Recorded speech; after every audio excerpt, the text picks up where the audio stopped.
A woman forgotten by the world and abandoned by the man she loved sits in the back of a silent courtroom.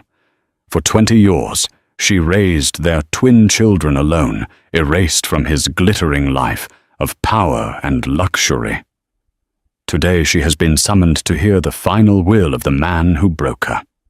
His young, glamorous mistress sits in the front row, poised to inherit an empire. But a dusty, 20-year-old document is about to be read, and it holds a secret that will turn this temple of justice into a theater of ruin. The mistress thinks she's won, but she's about to learn that the past never truly dies. And today, it has come for everything.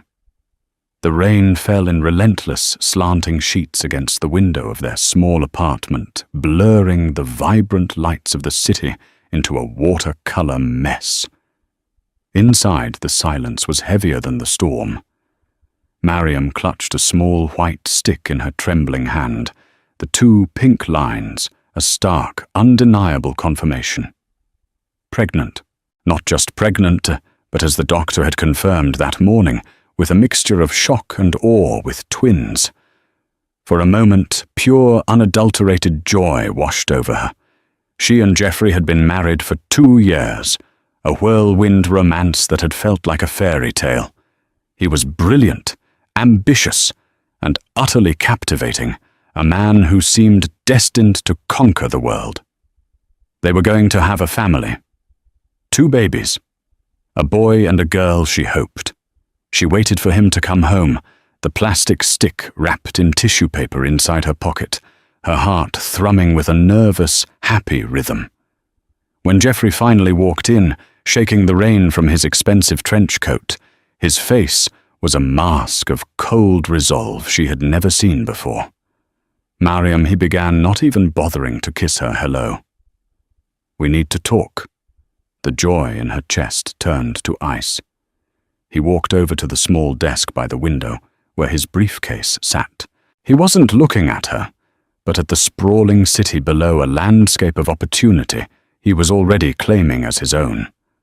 "I've been offered a partnership at the firm," he said, his voice flat. "It's a major step, the kind of opportunity that sets a man up for life. There will be dinners, galas, networking, a certain image to maintain."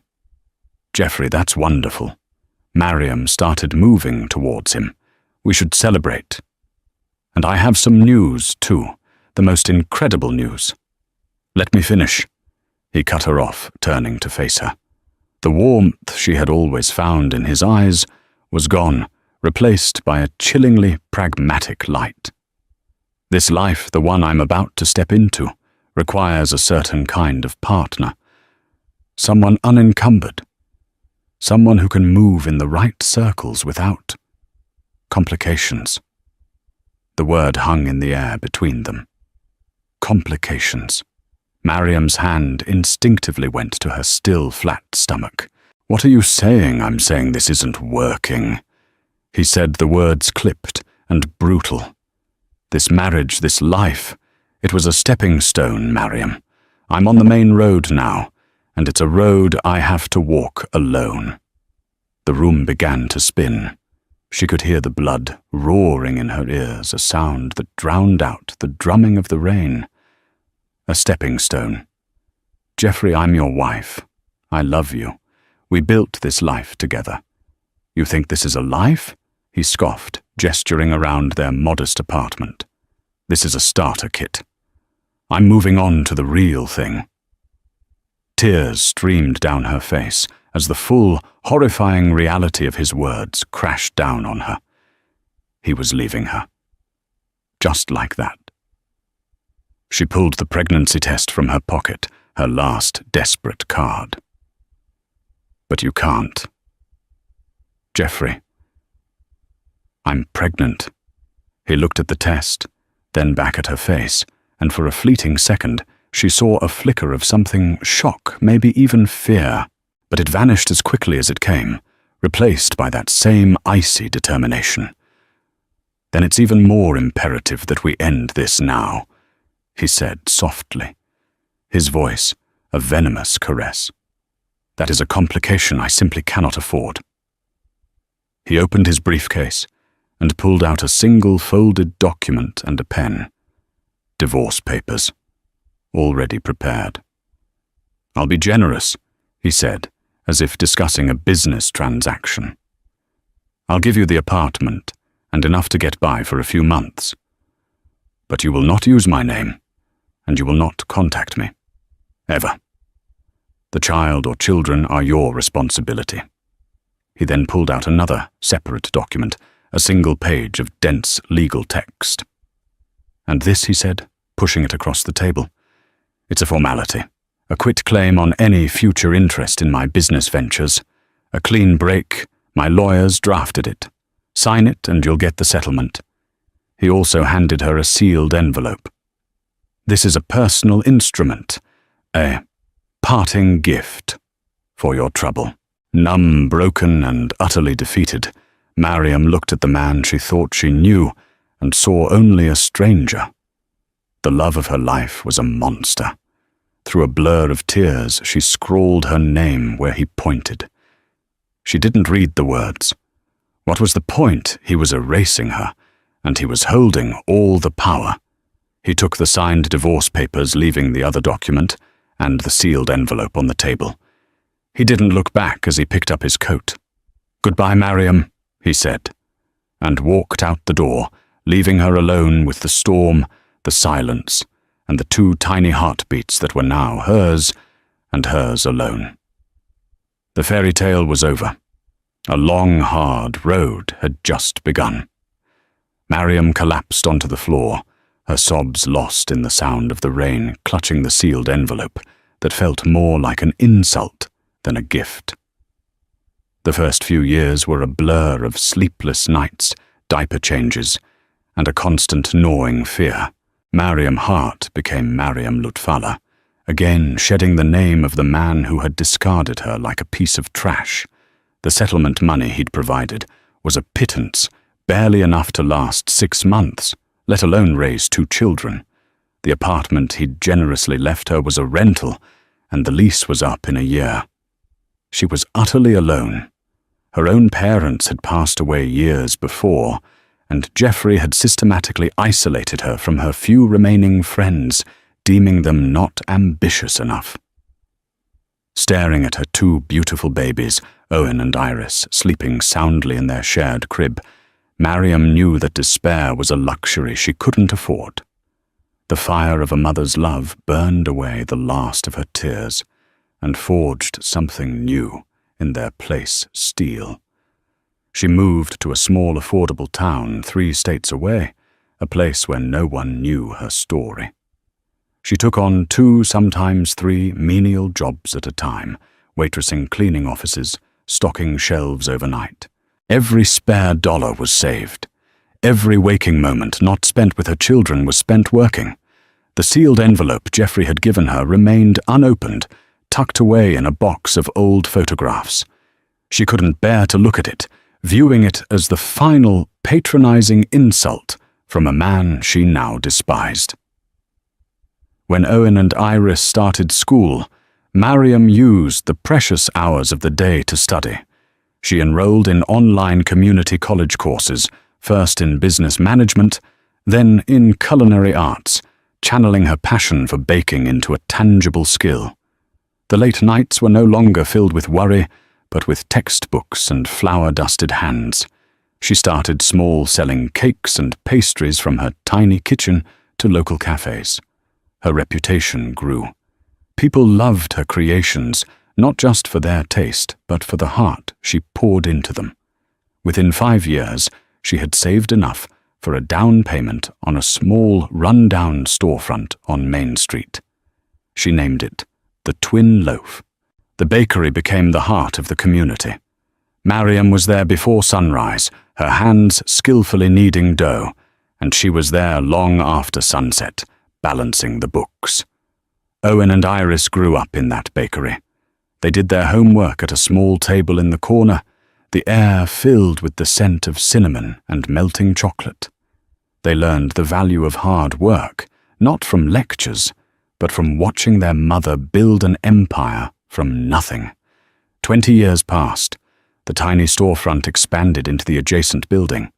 The Twin Loaf became a beloved regional brand with 2 more locations in neighboring towns. Mariam was no longer the broken woman Jeffrey had left behind. She was a respected business owner, a pillar of her community, and a proud, loving mother. Owen was studying law at the State University, a quiet, intense young man with his mother's sense of justice. Iris was a budding artist, a free spirit with a fierce loyalty to her family, attending a prestigious art school on a scholarship. They knew the truth about their father, not a sugar-coated version, but the raw, painful story of his abandonment. It had not made them bitter, but had instead bound the 3 of them into an unbreakable unit. One crisp autumn afternoon, as Mariam was boxing up a custom wedding cake, a man in a sharp suit walked into the bakery. He looked starkly out of place amongst the cozy decor and sweet aromas. "Are you Miss Mariam Lutfallah?" he asked, his tone formal. "I am," Mariam said, wiping her hands on her apron. The man handed her a crisp, legal-sized envelope.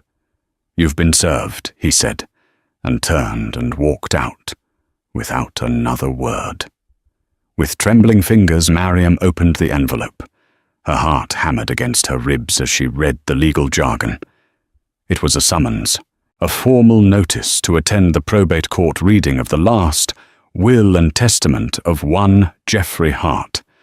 He had died suddenly, a massive heart attack at the age of 48. The room seemed to tilt.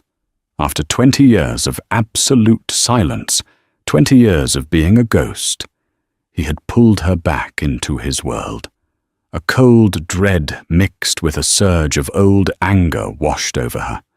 His mistress, a woman named Beatrice Croft, who was often splashed across society magazines, was petitioning to be named the sole executor of his vast estate. The summons was a legal formality, notifying any and all potential heirs. She almost threw the letter away. What could he possibly have to say to her now? What sick game was he playing from beyond the grave? But that night, as she looked at her children, now young adults on the cusp of their own lives, she knew she had to go. Not for herself, not for any hope of money, but for them. For the 2 children he had never met, never acknowledged, never loved. This was the final chapter of a story he had started 2 decades ago, and she would be there to see it end. The summons sat on Mariam's kitchen counter for 3 days, a white rectangle of dread in her otherwise orderly life. She hadn't told the twins yet. How could she? How could she explain that the ghost who had haunted their lives was now demanding her presence? Her first instinct was to ignore it, to throw it in the fire and pretend it never arrived. Jeffrey's world of cutthroat business, high-stakes finance, and tabloid fodder relationships was a universe away from her warm bakery and the quiet life she had so painstakingly built. She wanted no part of it. But the name of the law firm on the letterhead Dawson, Finch and Gable stirred a faint memory. It wasn't the firm Jeffrey had been a part of when he left her. It was an older, more established name. Driven by a curiosity she couldn't quell, she looked them up. The firm was ancient, one of the oldest in the city, known for handling old money and complex family trusts. It seemed an odd choice for a modern corporate raider like Jeffrey. Just as she was about to close the laptop, her phone rang. It was an unlisted number. Miss Lutfallah, a gravelly voice, inquired. "Yes, who is this?" "My name is Howard Davies. I'm a senior partner at Dawson, Finch and Gable. I trust you received our correspondence regarding the estate of Mr. Jeffrey Hart." Mariam's spine stiffened. "I did. And with all due respect, Mr. Davies, I have no interest in Mr. Hart's estate. His world has nothing to do with mine." There was a pause on the other end of the line. "Miss Lutfallah?" "Mariam." "I knew your father. I was a junior associate when he sought counsel from my firm many years ago. He was a brilliant man, an innovator. This was unexpected. Her father, an engineering professor, had passed away a year before she even met Geoffrey. He had been a gentle academic soul who tinkered endlessly in his garage. My father, Mariam, asked, confused. Yes, which is why I am personally urging you to attend the reading. I understand your reluctance, believe me. I have followed Mr. Hart's career over the years. But I must impress upon you that your presence is not merely a formality. It is essential. His voice was imbued with a strange urgency. Before Mariam could question him further, another call beeped through. She glanced at the screen. It was a number from the city. On a gut feeling, she put Mr. Davies on hold. "Hello, is this Mariam Lutfallah?" The voice was sharp, polished, and dripping with disdain. It was a voice accustomed to getting what it wanted. "It is." "This is Beatrice Croft," the woman announced, as if Mariam should be honored. "I'm sure you know who I am. I'm calling about this ridiculous legal notice you were sent. Let me be perfectly clear. You are not welcome. Geoffrey's past is dead, and so are you as far as his life was concerned. Whatever pathetic attempt this is to get money, it won't work. The estate is mine. Stay away, or I will have my lawyers bury you in litigation you can't possibly afford. Do you understand me, little Baker?" The sheer audacity, the venomous condescension, sent a hot flash of anger through Mariam. The fear and confusion she'd been feeling were burned away by pure, cold rage. The little Baker had survived 20 years without a damn thing from Geoffrey Hart. She had built a life, a business and a family with her own 2 hands. "Thank you for your call, Ms. Croft," Mariam said, her voice dangerously calm. "Your concern has been noted. I will see you in court." She hung up before Beatrice could respond and switched back to the other line. "Mr. Davies, I've changed my mind. Tell me when and where." That evening she sat Owen and Iris down at the familiar kitchen table, the scent of cooling bread still hanging in the air. She laid the summons out between them and explained everything, the news of Geoffrey's death.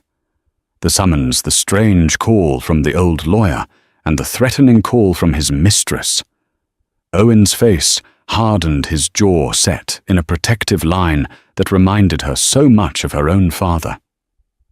"She threatened you, after everything he did." Iris, ever the more emotional of the two, reached across the table and took Mariam's hand. "Mum, you don't have to do this. We don't need anything from him. We have you. That's all that's ever mattered." "I know, sweetie," Mariam said, squeezing her hand. "And I'm not going for money. I'm going because for 20 years he pretended you didn't exist. He tried to erase us. And that woman, his partner, thinks she has the right to threaten me, to call me a nobody. She looked at her 2 incredible children, the living, breathing proof of a love Geoffrey had tried to discard. He doesn't get the final word. We do. We are going to walk into that courtroom, and we are going to show them what he threw away. We will do it with dignity and strength. We will do it for us." A silent understanding passed between them. This wasn't about an inheritance. It was about closing a painful chapter on their own terms. It was about standing up together as a family. Mariam went to her bedroom and pulled out an old, dusty box from the back of her closet. Inside, beneath faded photos of her parents, was the sealed envelope Geoffrey had given her all those years ago. For the first time, she felt no pain looking at it, only a cold resolve. She took the envelope and the other legal document he'd left her and placed them in her handbag. Whatever they were part of the story. And she was finally ready to hear the end of it. The drive to the city was a journey back in time. As the familiar skyline rose to meet them, a knot of anxiety tightened in Mariam's stomach. This was Geoffrey's city, a concrete and glass monument to the ambition that had consumed him. Every towering building seemed to sneer down at them, a reminder of the world she had been exiled from.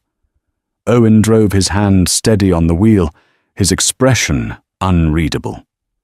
Iris sat in the back, sketching furiously in her notepad, channeling her nervous energy onto the page.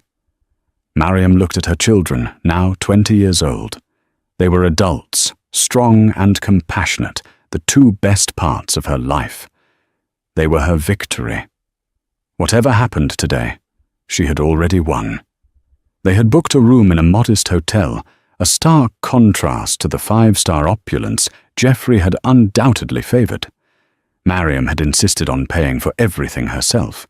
She would not accept a single thing from his estate, not even a court-mandated travel stipend. She chose her outfit with care, a simple, well-tailored navy blue dress, elegant but understated.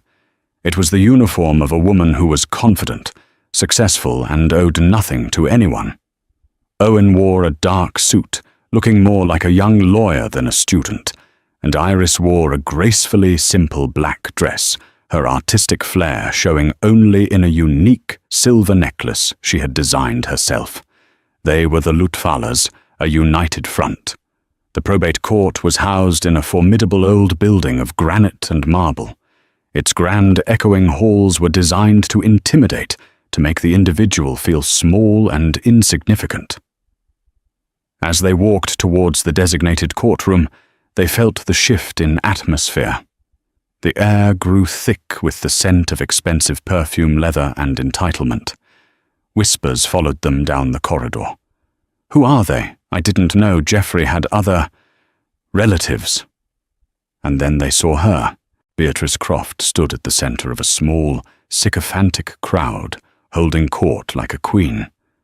She was exactly as she appeared in the magazines, tall, impossibly thin, draped in designer clothes, and dripping with diamonds that flashed cruelly under the courthouse lights. Her face, a masterpiece of cosmetic subtlety, registered a flash of surprise, then hardened into a mask of pure contempt as she saw Mariam and the twins. She deliberately turned her back on them, a clear and public dismissal. The message was obvious. You do not belong here. Mariam felt a tremor of her old insecurity, the feeling of being the girl from the wrong side of the tracks. But then she felt Owen's hand on her arm, a steady grounding pressure. She looked up and met his gaze, and saw her own strength reflected back at her. They took their seats at the back of the courtroom, a small island in a sea of pinstripes and silk. The room was packed. On one side sat Geoffrey's corporate cronies, men with predatory smiles and cold eyes. On the other sat Beatrice's friends, society women, who looked at Mariam and her children as if they were an unpleasant smell. At the front, Beatrice sat next to a sleek, expensive-looking lawyer. She leaned over and whispered something to him, and he glanced back at Mariam's family, a smirk playing on his lips. An elderly man with kind eyes and a slightly stooped posture approached them. "Mrs. Lutfalla?" he asked softly. It was Howard Davies. "Yes," Mariam replied, shaking his offered hand. "I'm so glad you came," he said, his gaze flicking briefly to Owen and Iris with an expression of deep sympathy. "Please don't let this atmosphere intimidate you. Just listen. That's all you need to do." He gave her a small, reassuring nod before retreating to a seat on the other side of the aisle. The door to the judge's chambers opened, and a bailiff called out, "All rise." An imposing judge with a mane of white hair entered and took his seat, the Honourable Judge Albright presiding. "Be seated." The room fell silent. Judge Albright looked over the documents before him, his expression stern. "We are here for the reading of the last will and testament of Geoffrey Hart. I am aware this is a high-profile estate, and emotions may run high. I will tolerate no outbursts. Is that understood?" A murmur of assent went through the room. Beatrice sat a little straighter, a smug, proprietary smile on her face. This was her coronation. Mariam took a deep breath, her heart pounding a steady, defiant rhythm. She was ready. The ghosts of the past were all gathered in this room, and it was time to face them. Judge Albright adjusted his spectacles and picked up the thick, professionally bound document that represented the sum of Jeffrey Hart's life. The air in the courtroom was electric with anticipation. For the corporate sharks, it was about the fate of a multi-billion-dollar empire.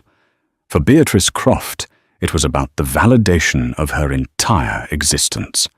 For Mariam, it was about an ending. This document, the judge began, his voice booming in the silent room, is the last will and testament of Jeffrey Hart, dated March 12th of this year. It has been verified and is legally binding. Beatrice preened. The date was recent, well into her reign as Jeffrey's partner. She shot a triumphant glance over her shoulder towards the back of the room, a silent, final sneer at Mariam. The judge started with the usual bequests: a sizable donation to his alma mater, several $1 million to a prominent arts foundation, whose board members seated in the front row nodded in grim satisfaction. There were smaller, yet still substantial cash gifts to his executive board and personal staff. With each name read, another vulture was satisfied, and the tension surrounding the primary inheritance grew. Beatrice's lawyer patted her hand reassuringly. This was all standard procedure. The trivialities before the main event. Now Judge Albright continued turning a page. We come to the matter of personal effects and properties. He read a list that was staggering in its opulence. A villa in Tuscany, a penthouse apartment on Park Avenue, a collection of rare sports cars, a yacht moored in Monaco. As expected, each item was bequeathed to my beloved partner, Ms. Beatrice Croft. With every word, Beatrice's smile widened. Her friends behind her exchanged knowing looks. It was all going according to plan. She was now officially one of the wealthiest women in the country. Mariam watched her, a strange sense of detachment washing over her. She felt no jealousy, only a clinical curiosity. This woman had built her life on the foundations of Mariam's pain, and she was so blissfully, arrogantly unaware of the cracks beneath her feet. Owen sat beside her, rigid with a quiet fury. Iris had stopped sketching and was watching Beatrice with an artist's intense, analytical gaze, as if committing this portrait of avarice to memory. Finally, Judge Albright announced, his tone shifting almost imperceptibly. We addressed the disposition of Mr. Hart's primary asset, his controlling interest in Hart Industries and its subsidiary holdings. This was the moment. The entire room held its breath. Hart Industries was a titan, a sprawling global conglomerate worth billions. This was the grand prize. Beatrice leaned forward, her eyes gleaming. The judge cleared his throat. The will states, to my partner Beatrice Croft, I leave my remaining 10% ownership stake in Hart Industries, along with all associated dividends and voting rights. A collective gasp swept through the courtroom. 10%, Beatrice's face fell. The triumphant smile vanished, replaced by a mask of stunned disbelief. She turned to her lawyer, her eyes wide with panic. 10%! That's impossible, it's a mistake, she hissed, her voice, a piercing whisper that carried through the silent room. Her lawyer looked just as baffled. It must be a clerical error, he whispered back, frantically flipping through his own copy of the documents. Judge Albright looked up, his gaze stern. Ms. Croft, I warned you about outbursts. He then looked back down at the will. There is no error. The will is quite specific. 10%. He paused, letting the weight of the words sink in. Which brings us to the remainder of the estate. The judge set aside the main will and picked up a different file. It was older, its edges slightly yellowed. The disposition of the other 90% of Hart Industries is not governed by this will. Instead, it is subject to a pre-existing, irrevocable legal instrument, a private trust and ownership agreement that predates the founding of the company itself. The corporate lawyers began murmuring to each other, their faces etched with confusion. A pre-existing agreement? What were they talking about? Geoffrey had always presented himself as the sole founder, the singular genius behind the empire. Beatrice was pale, her knuckles white as she gripped the table. What agreement? I was his partner for 8 years. He told me everything. There is no other agreement. Judge Albright ignored her, his eyes scanning the old document. This court was petitioned to unseal and enforce this instrument upon Mr. Hart's death. It is a founding charter for a holding company named LP Innovations. He looked up at the bewildered faces in the courtroom.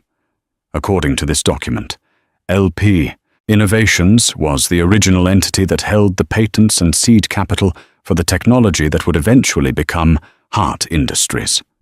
Mr. Hart was appointed managing director, entitled to a generous salary and a 10% stake for his managerial role. The remaining 90%, the controlling interest, was to be held in trust for the sole primary owner of LP Innovations. The judge paused, his gaze sweeping across the room before landing with deliberate, profound weight on the woman sitting quietly in the back row. He looked directly at Mariam, a woman he had a binding fiduciary duty to, the founder and majority shareholder, Ms. Mariam Lutfalla. The courtroom, which had been buzzing with a low hum of anticipation, fell into a profound and sudden silence. Judge Albright's words, "To my partner Beatrice Croft, I leave my remaining 10% ownership stake," seemed to hang in the air, refusing to dissipate a collective auditory hallucination that no one could quite process. Beatrice's mind went blank. The triumphant smile on her face didn't so much fall as it froze a grotesque mask of joy that no longer matched the script. Her brain frantically tried to rearrange the words into a sentence that made sense. 100%, he must have said. Or maybe 10% is to be given to charity, and the rest? 10%. Her voice, meant to be a sharp whisper to her lawyer, came out as a strangled croak that echoed in the unnatural quiet. That's impossible. It's a mistake. Her lawyer, a man known for his unflappable demeanor, looked as though he'd been struck. He fumbled with his copy of the will, his face paling as he scanned the text. He could find no error. The ink was clear, the language precise. A ripple of shock and confusion spread through the room. The corporate sharks exchanged baffled, calculating glances. Was there a secret heir? A hostile takeover from beyond the grave? Geoffrey Hart had been a man of absolute control. This felt like a baffling, uncharacteristic lapse. Judge Albright looked up from the will, his gaze sweeping over the room, cold and authoritative. "Miss Croft, I warned you about outbursts." He then set the thick, modern document aside with an air of finality. "There is no mistake in the will, it is quite specific." He then reached for a different file, one that had been sitting separately on his bench. It was an older, thinner folder, its edges yellowed with age, held together by a simple string tie. The contrast was stark. One was the legacy Geoffrey had publicly crafted, the other a secret he had buried. "This," the judge announced, his tone shifting, becoming heavier with historical weight, "is because the disposition of the other 90% of Hart Industries is not and has never been governed by Mr. Hart's personal will. Instead, it is subject to a pre-existing, irrevocable legal instrument, a private trust and ownership agreement that predates the founding of Hart Industries itself." Mariam felt a strange jolt, a flicker of something deep in her memory. At the back of the courtroom, she sat perfectly still, a statue in a sea of turmoil. While Beatrice was panicking, Mariam was simply trying to breathe. The judge untied the string on the old folder with deliberate care. This court was petitioned by the trustees, the firm of Dawson, Finch and Gable, to unseal and enforce this instrument upon Mr. Hart's death. It is the founding charter for a holding company established 21 years ago. The company was named LP Innovations. LP. The initials hung in the air, and for Mariam they were a key, turning a lock deep within her mind. A torrent of fragmented memories dormant for 2 decades began to rush forward. Her father in his garage workshop, the scent of solder and ozone in the air, his face alight with the joy of discovery. He was holding up a circuit board, explaining with breathless excitement the revolutionary data compression algorithm he had perfected. "It'll change everything, Mariam," he'd said. "The way we store and send information." Another memory her father, weeks later, spreading legal papers across their kitchen table. "A patent application. You sign here as a co-owner," he'd insisted. "You were my inspiration, honey. And besides, we must always keep it in the family. LP Innovations, Mariam Lutfallah Innovations, her own name entwined with her father's legacy." According to this document, the judge's voice cut through her reverie, pulling her back to the charged courtroom LP. Innovations was the original entity that held the patents and seed capital for the technology that would eventually become the bedrock of Hart Industries. Mr. Jeffrey Hart, a promising young executive at the time, was appointed managing director of this holding company. Beatrice was on her feet now, her lawyer's restraining hand brushed aside. What agreement? "What are you talking about? Jeffrey was the founder. It was his genius. His vision." Judge Albright didn't even look at her. He continued as if she hadn't spoken. Mr. Hart was empowered to leverage this intellectual property to found a new corporation.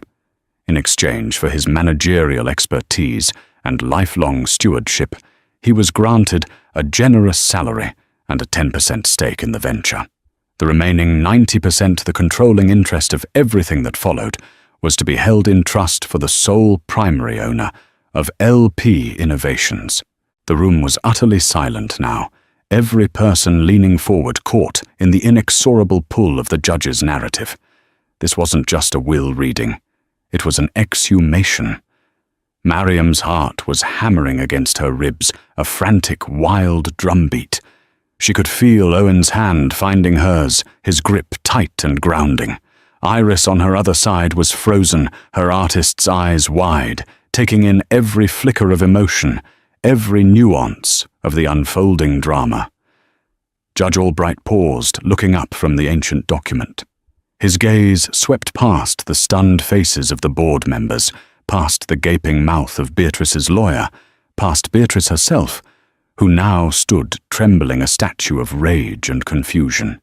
His eyes traversed the entire length of the courtroom until they landed with deliberate, profound weight on the forgotten woman sitting quietly in the back row. He looked directly at Mariam, a woman to whom Mr. Hart had a binding, lifelong fiduciary duty. The founder beneficiary and 90% majority shareholder, Ms. Mariam Lutfallah. For a single suspended moment, the world stopped. The name, her name, echoed in the marble hall, imbued with a power she had never known. Then from the front of the room came the sound. It started as a choked gasp, and then tore its way out of Beatrice's throat, a raw, guttural shriek of pure animalistic denial. No, the scream shattered the courtroom's decorum. It was the sound of a universe collapsing. "That's a lie, a forgery," she shrieked, her body trembling violently.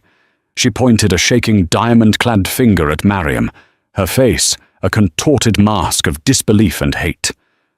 Her he left me for a reason, because she was nothing, a small-town baker. He built it all. It was his work, his struggle. It is mine. Judge Albright slammed his gavel down the sharp crack like a gunshot. "Miss Croft, I will have you held in contempt." But it was too late. The room had descended into chaos. In the midst of the pandemonium, Mariam's mind, strangely clear, was performing a final horrifying calculation. Her hands, moving with a will of their own, reached into her handbag. Her fingers brushed against the 2 pieces of paper she had carried for 20 years. The sealed envelope felt heavy, a repository of old pain. With trembling fingers she tore it open. Inside was not a letter, but a single ornately printed stock certificate. It was for 900 shares of a company called LP Innovations. Tucked behind it was a small folded note written in Geoffrey's arrogant slanted script. She unfolded it. "Consider this severance. I doubt you're smart enough to ever figure out what it's worth." The breath left her body in a painful rush. The sheer, breathtaking cruelty of it. The arrogance. He hadn't just discarded her. He had mocked her, dangling the keys to his entire kingdom in front of her face, confident she would see it as nothing more than a worthless piece of paper, a final insult. Her shaking fingers went to the other document, the one he'd slid across the table in that rain-lashed apartment, the one she had signed through a blur of tears. It wasn't a quitclaim. The heading, which she had never bothered to read, was clear: Trust and Management Agreement. Her signature wasn't a relinquishment, it was an appointment. She had formally legally named Geoffrey Hart as the manager of her own company. The elderly lawyer, Howard Davies, materialized by her side, his presence a calm anchor in the storm. He spoke softly, his voice for her alone. "Your father was a brilliant man, Miss Lutfaller. But he was cautious. He saw Geoffrey's ambition and didn't fully trust it. He had my firm draft this agreement to protect his legacy and to protect you." Geoffrey signed it, desperate to get his hands on the patents. His hubris was in believing you would never uncover its true nature. Mariam looked up from the damning revelatory papers in her hands. She saw Beatrice finally collapsing into her chair, her body racked with hysterical silent sobs, as her lawyer tried to console her. She saw the corporate board members in a frantic huddle, their faces ashen. She saw the empire Geoffrey had built, not as his monument, but as a house he had constructed in her front yard, all while telling her she was homeless. Geoffrey hadn't left her a fortune. He had left her a reckoning, and it was now and had always been hers to command. The moment Judge Albright's gavel fell, for the final time the courtroom's dam of forced civility broke. A tsunami of noise crashed over them, as reporters who had been lurking in the gallery surged forward. Flashbulbs strobed like lightning, turning the scene into a series of stark, bleached-out photographs. Shouted questions became an incoherent roar. Mariam instinctively moved to shield Owen and Iris, her arms forming a protective barrier as Mr. Davies guided them through the scrum toward a private exit. They caught a final searing image of Beatrice Croft, slumped in her chair, a hollowed-out porcelain doll, abandoned in the wreckage of her own life. The storm followed them. News vans camped outside their hotel, their satellite dishes aimed like weapons.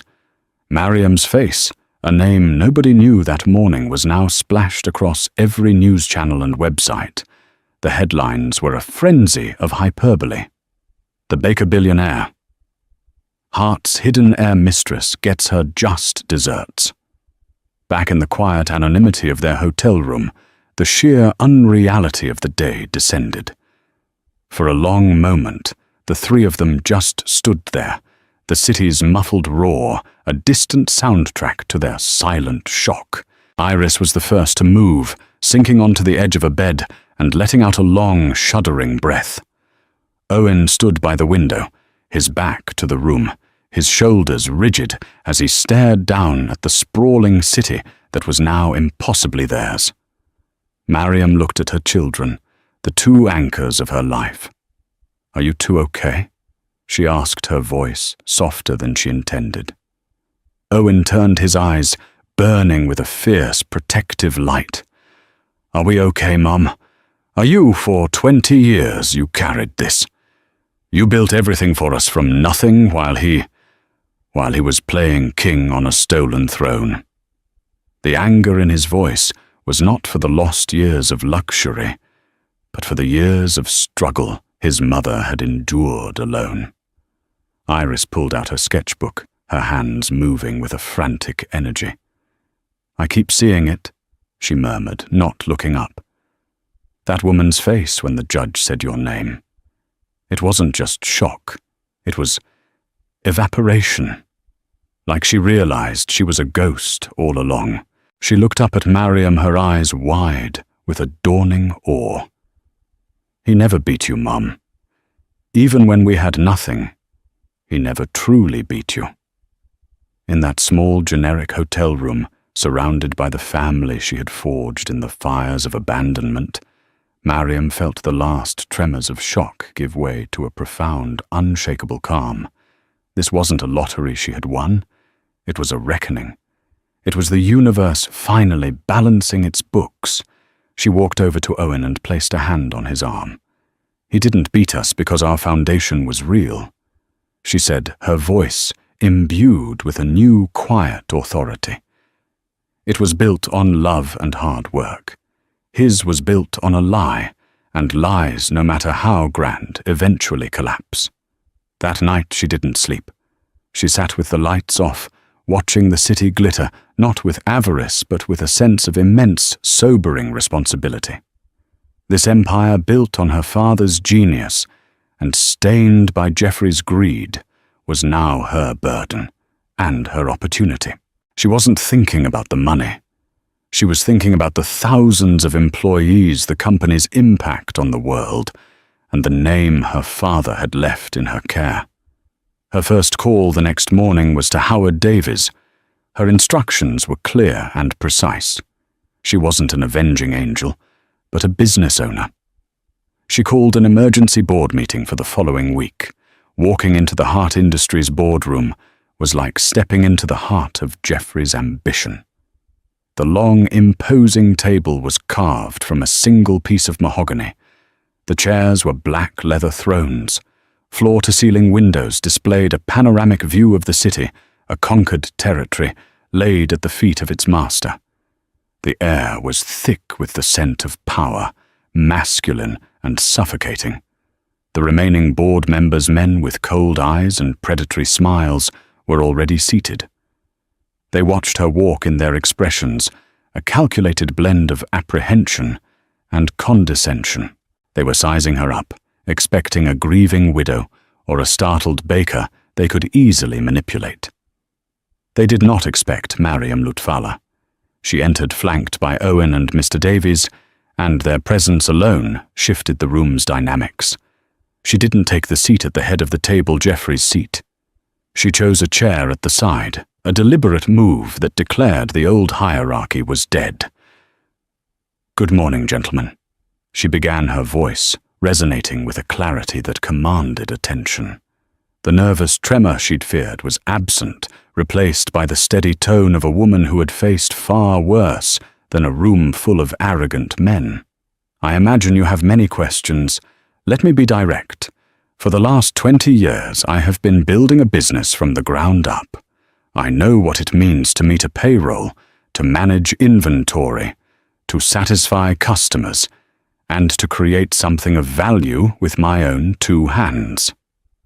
I am not a stranger to the world of business. I am simply a stranger to this kind of business." She paused, letting her words sink in her gaze, meeting each man's. "I am not here to destroy Hart Industries. I am here to reclaim its soul." A palpable tension filled the room. This was not the speech they had anticipated. There will be a full transparent audit of all company finances, effective immediately.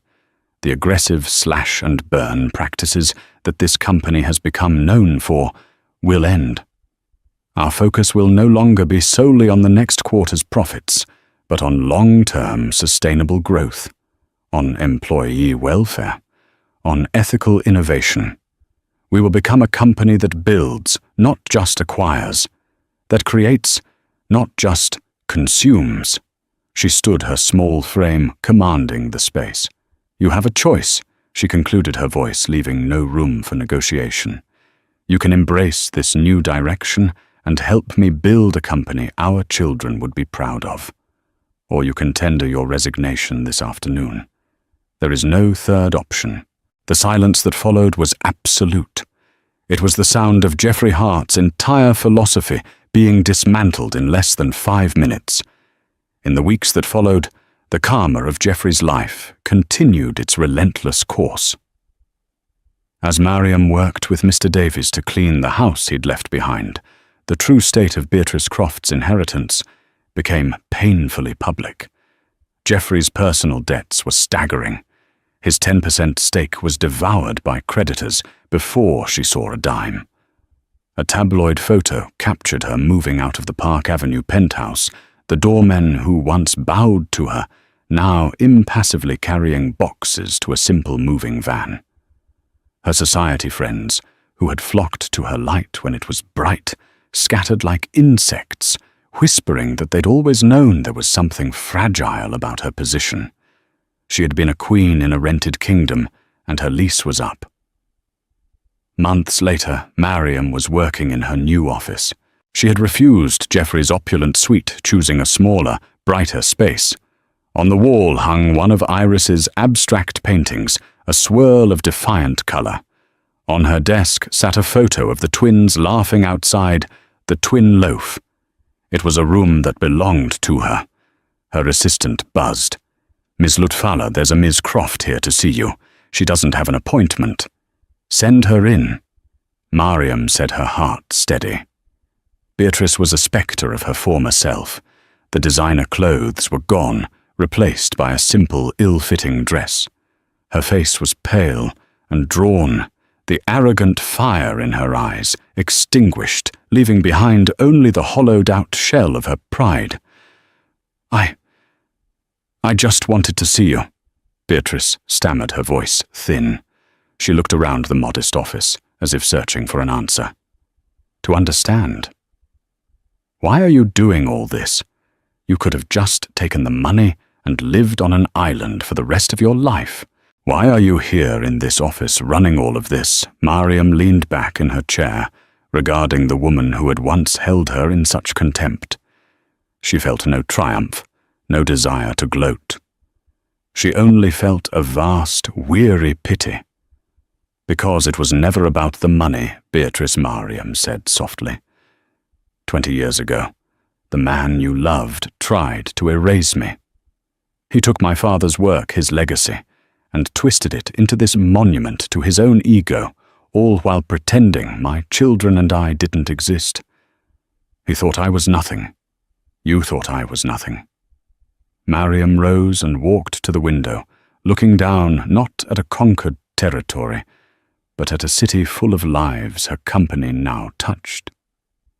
This, she said, her gesture encompassing everything, is not about revenge. Revenge is a fire that burns out, leaving only ash. This is about legacy.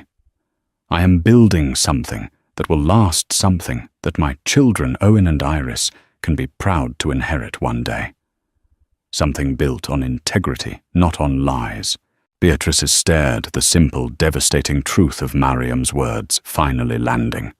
She had built her life on a man's affection, which had proven as worthless as his promises. Mariam had built her life on herself. There was nothing more to say.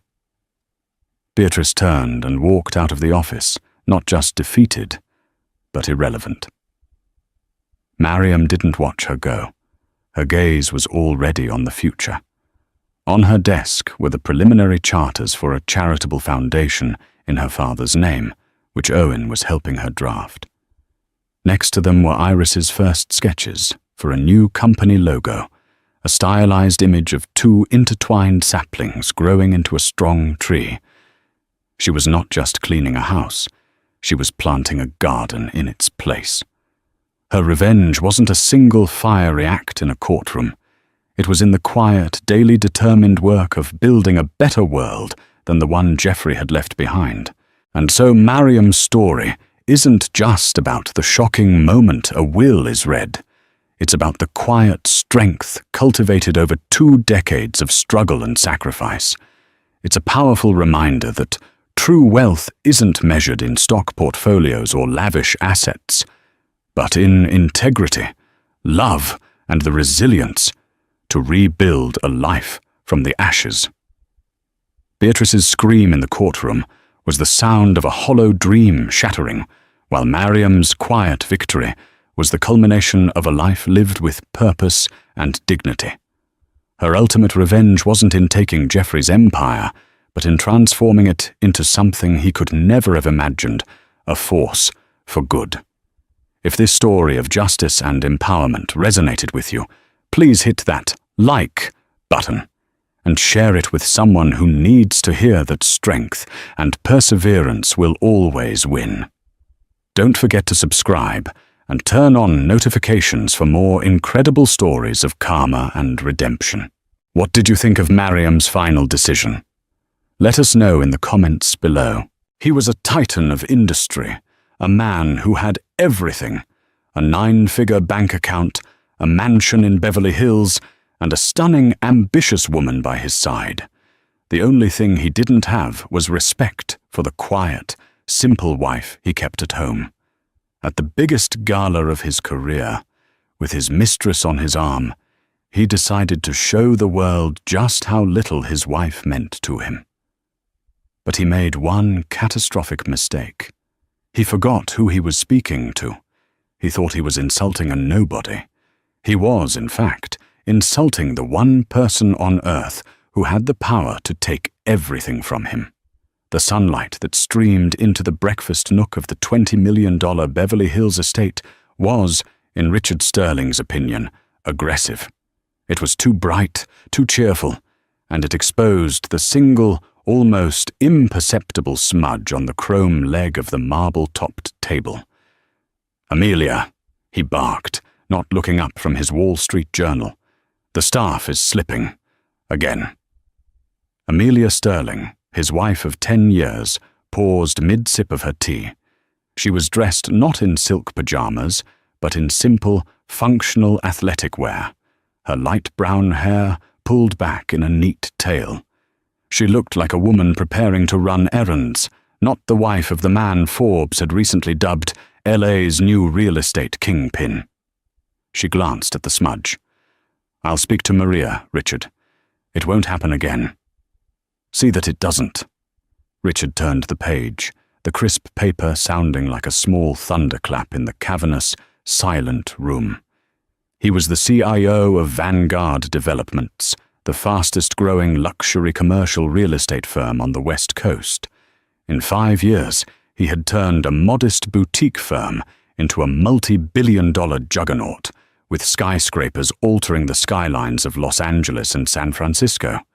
He looked across the table at his wife. She was fine. Pretty, in a quiet, forgettable way. She kept the house running with an almost obsessive efficiency. The parties were perfect, the staff was immaculate, smudges notwithstanding, and she never, ever bothered him with trivialities. She was the perfect high-quality background furnishing for his high-velocity life.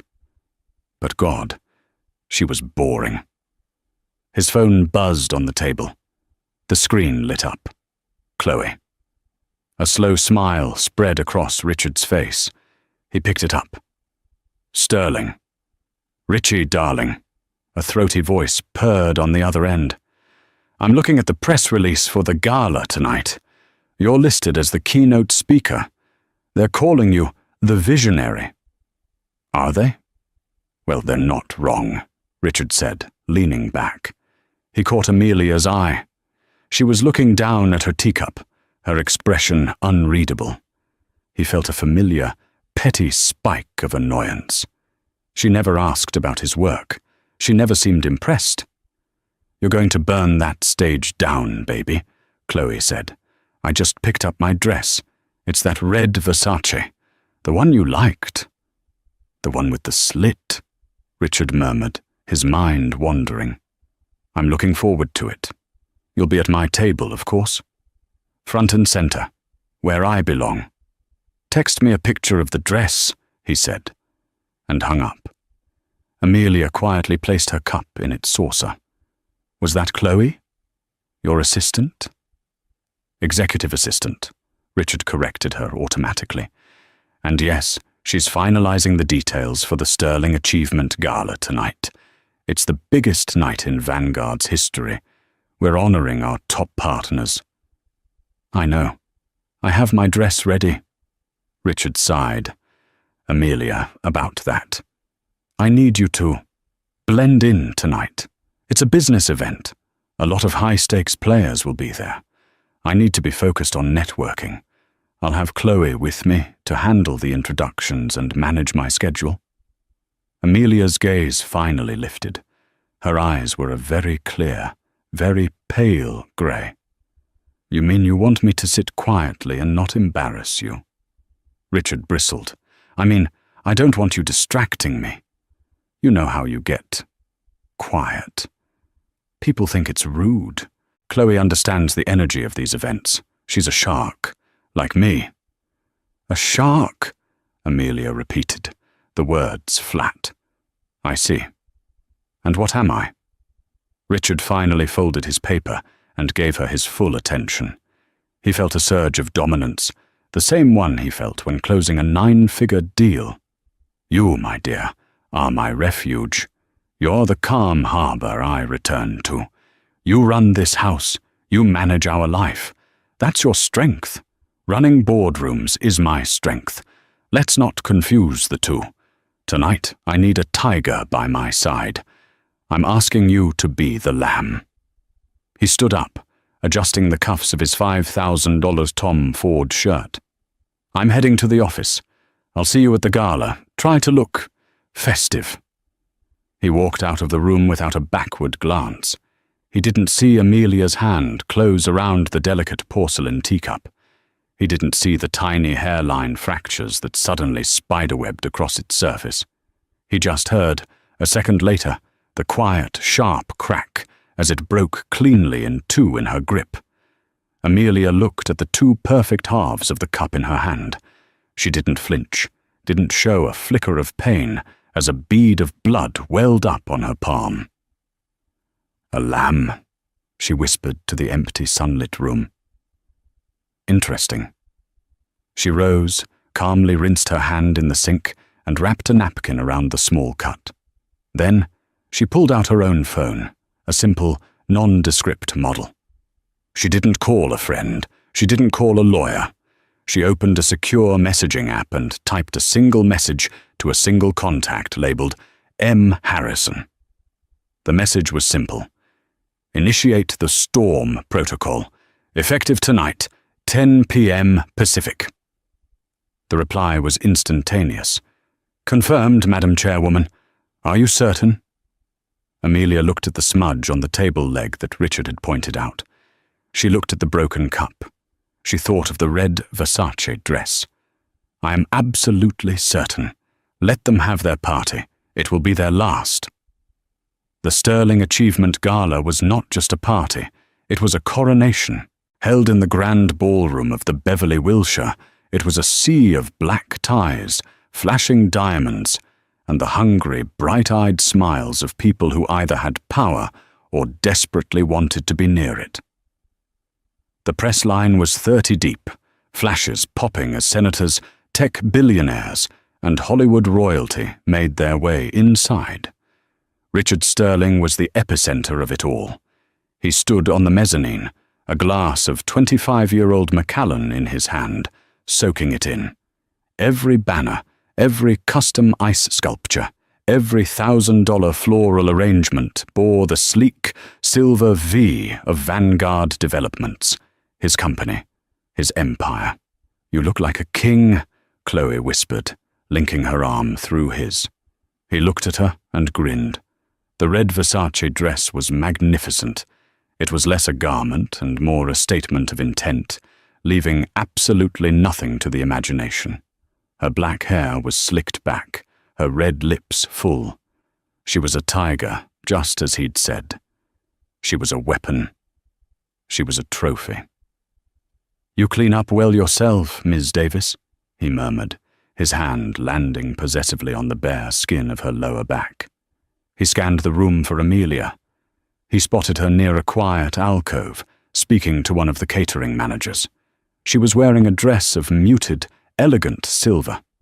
It was a Carolina Herrera, modest, almost severe in its simplicity. She looked lovely, Richard supposed, but in the way a statue is lovely, cold, distant, and utterly overshadowed by the vibrant, living color of Chloe. He felt a sting of irritation. Couldn't she try to look like the wife of a titan? Couldn't she at least pretend to be excited by his success? A reporter from the Los Angeles Times business section approached him, microphone in hand.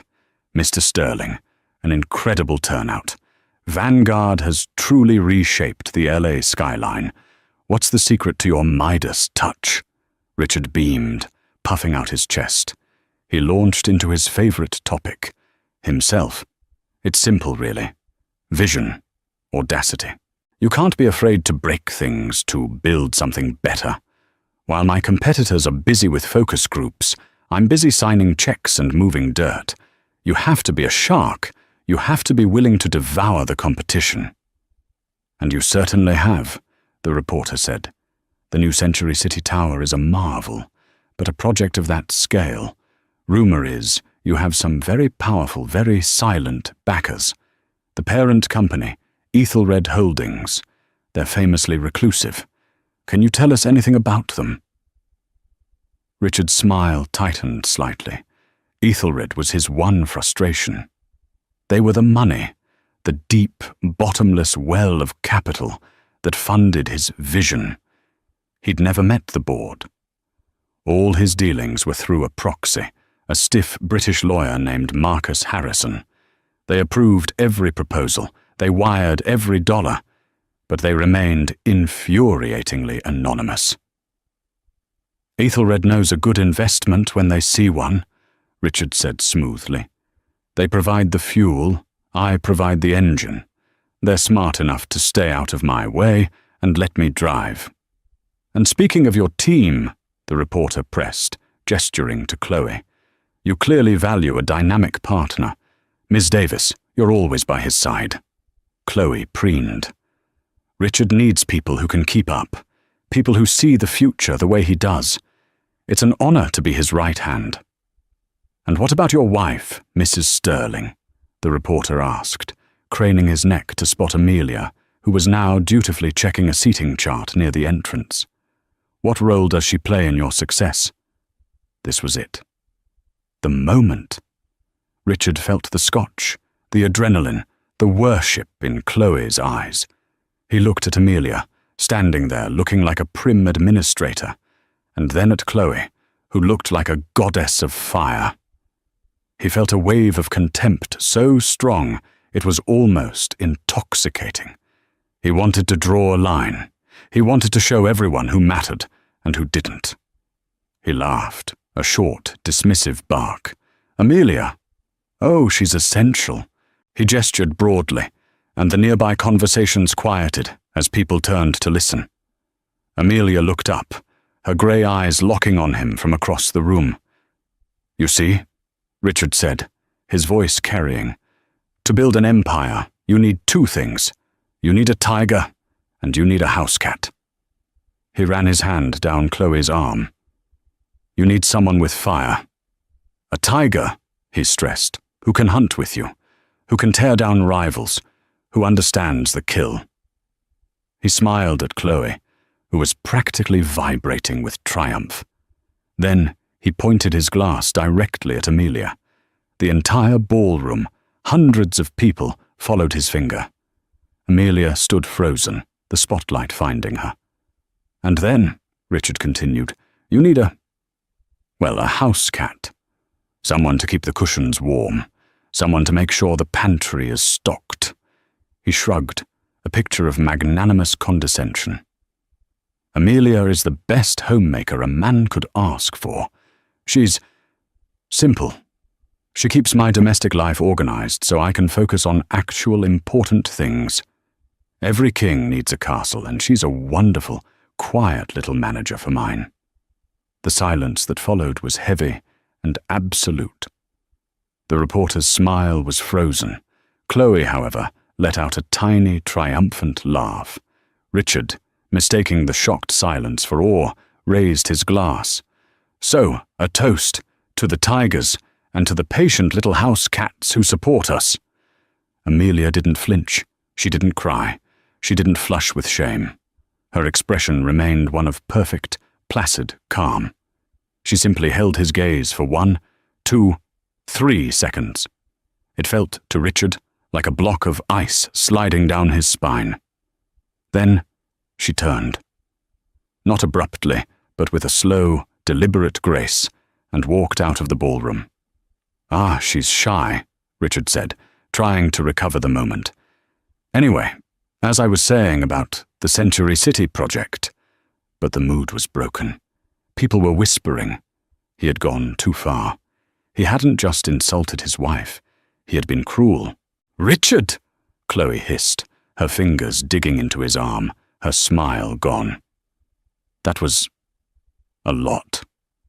"It was the truth," Richard snapped, suddenly defensive. "Let's get a real drink." He pushed his way to the bar, ignoring the stares. He didn't know that Amelia wasn't heading for their car.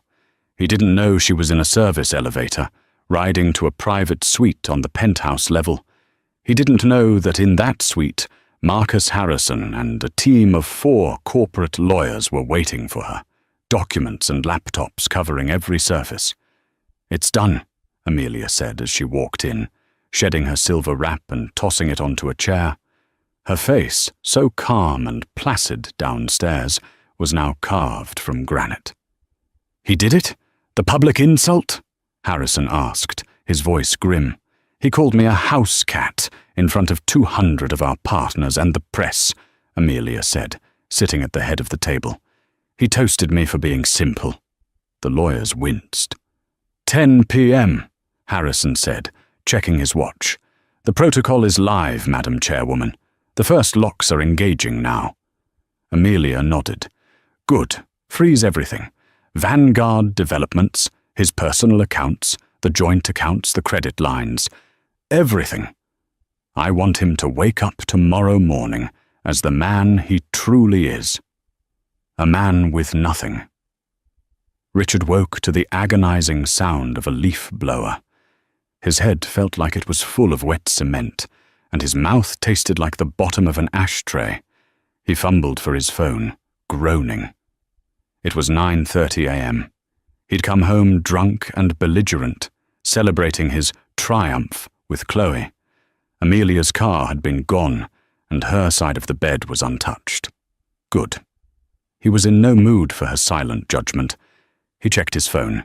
17 missed calls from his CFO, David Chen. 3 from his head of construction.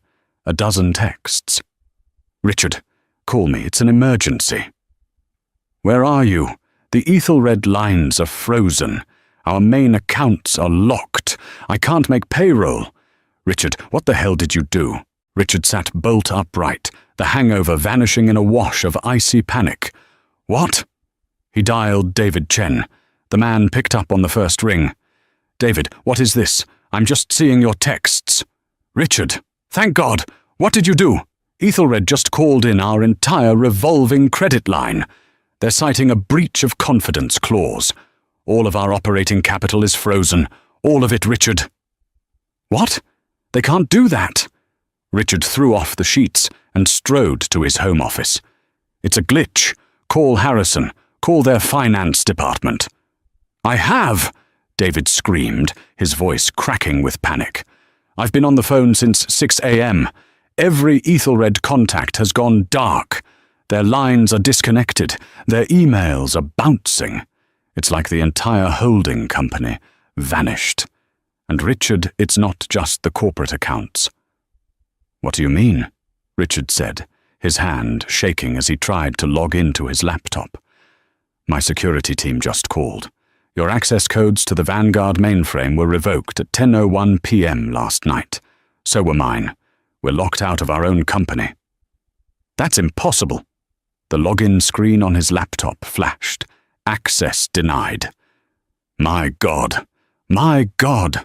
Richard's blood ran cold. He tried his personal bank, a private account with Goldman Sachs, where he kept his liquid play money. He entered his password. A new screen popped up. "Account frozen. Please contact a banking representative." No, no, no, no! He tried his American Express Centurion card. He called the number on the back. "Mr. Sterling," a polite, automated voice said, "your account has been suspended by the primary account holder." "What primary account holder? I'm the primary account holder." "The primary account holder on this corporate account," the voice clarified, "is listed as A.M. Sterling, Ethelred Holdings." Richard dropped the phone. A.M. Sterling. Amelia. Marie. His wife's name. It had to be a coincidence, a clerical error, a horrific, catastrophic clerical error. "Amelia!" he roared, stalking out of the office. "Amelia!" The house was silent. He ran to their master closet. Her side was empty. Not a single dress, not a single pair of shoes, just a row of empty velvet hangers. He ran to the ensuite bathroom. Her toiletries, her skin care, her ridiculous expensive French perfumes, all gone. She had left him. Fine. She could have her little dramatic fit. But how could she freeze his accounts? It didn't make sense. His phone rang again. It was Chloe. "Richie," she said, her voice sharp and brittle. "I'm downstairs. Your gate's not working. The guard says my name isn't on the list." "What?" Hold on." Richard was scrambling, trying to get dressed. "I'm having some security issues, a system glitch." "Well, fix it. I left my laptop in your study, and my card got declined at the coffee shop. It was embarrassing." "Your card?" "My company Amex. It's declined." "What is going on, Richard? You look like a god last night, and now everything is falling apart. Fix it." She sounded less like a lover and more like an angry creditor. "I'm on it. I'm going to the office." He ran to his garage, to his Aston Martin DB11. He aimed his key fob. Nothing. The garage door wouldn't open. The car's lights wouldn't flash. A small green light on a new security panel he'd never seen before was flashing red. He was trapped in his own home. He ran to the front door, just as a black Lincoln Town car pulled up to the gate. A man in a simple dark suit got out and approached the keypad. He didn't have a code. He had a key. The massive iron gates swung open. The man, who Richard didn't recognize, walked calmly up the stone path, carrying a briefcase. He didn't ring the doorbell. He used another key to open the front door. "Who the hell are you?" Richard bellowed from the top of the stairs. "This is private property. I'm calling the police." "That won't be necessary, Mr. Sterling," the man said, his voice placid. He placed his briefcase on the foyer table. "My name is John Fields. I'm with the private security team hired by the owner of this property." "I am the owner of this property." "No, sir, you are not," the man said simply. "This property, along with the vehicles, the art and the furnishings, is owned by a private trust managed by Ethelred Holdings. As of 10 p.m. last night, your residency privileges were revoked." Richard stared, his mind unable to process the words. A trust? What trust?" "You are being asked to vacate the premises. You will be allowed to take your personal effects, clothing, toiletries, and so on. My team will escort you. A car will be provided to take you to a hotel of your choosing, for which you will have to provide payment." You can't. This is my house. I bought this house." "The purchase, sir, was made by the Ethelred Trust on your behalf," Mr. Field said. He was clearly unbothered by Richard's rage. "A courtesy, which has now been rescinded." "Amelia! Did Amelia do this? This is her, isn't it? It's a divorce tactic. It's illegal." "I am not at liberty to discuss Mrs. Sterling," the man said. "My instructions are simply to secure the property. You have 1 hour to pack a bag." "Or what?" Richard sneered, trying to find his footing, his bravado. Mr. Fields looked up at him, his eyes completely neutral. "Or you will be removed for trespassing, Mr. Sterling. And I assure you, you do not want the press, who are already gathering outside your gate, to get a picture of that." Richard's head snapped toward the gate. Chloe was gone. In her place were 2 news vans. The first tremor was over. The earthquake had begun. The next 48 hours were a descent into a bureaucratic hell. Richard, humiliatingly escorted from his own home with a single suitcase, was dropped at the Beverly Hilton. When he tried to check in, his personal credit cards were all declined. Every single one. He was forced to use the last $3,000 in cash from his wallet to secure a room for 2 nights. He sat on the generic, king-sized bed, his world spinning. This wasn't a divorce tactic. This was an execution. He spent the entire day on the phone. His lawyers, a high-powered team from Skadden Ops, were baffled. "Richard, we've reviewed the Vanguard organizational charter," his top lawyer, Ben, said, his voice tinny over the speaker. "It's ironclad. You're the CEO, but you have 0 equity. Your entire compensation, your bonus structure, even your ownership stake. It was all synthetic, tied to performance, and granted by Ethelred. They are the sole shareholder. We've never seen a structure like this." "What does that mean?" "Synthetic," Richard yelled. "It means you own nothing. You are a high-paid employee, Richard. An incredibly high-paid one, but an employee nonetheless. And the termination clause, my God. It references a morality and conduct addendum that allows Ethelred to terminate for actions bringing disrepute upon the parent company." "What did you do?" Richard thought of his toast, of calling his wife a house cat in public. It couldn't be. That was personal. This was business. "It's my wife," Richard whispered, the terrible truth finally crystallizing. "Amelia. It's her. Your wife. What does she have to do with Ethelred? We're running a search on her. Amelia Marie Sterling, née Collins. Parents were small-time software engineers.